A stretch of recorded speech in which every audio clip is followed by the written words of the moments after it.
On the blessed occasion of celebrating 1500 years of the birth of our beloved Prophet Sallallahu Alaihi Wasallam, this is not only a moment of joy, but also a reminder of our responsibility. The Prophet Sallallahu Alaihi Wasallam came as a rahmatul lil alameen, a mercy for all the worlds. His life is a shining example of love, peace, justice, and compassion for all humanity.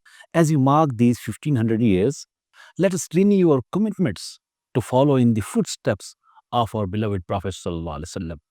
True celebration lies in living his sunnah, speaking the truth, acting with honesty, showing kindness, and strengthening unity in the ummah.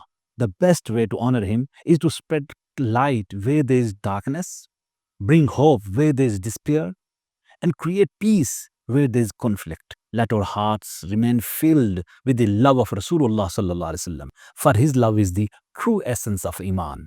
Congratulations on Milad al-Nabi sallallahu alaihi wasallam.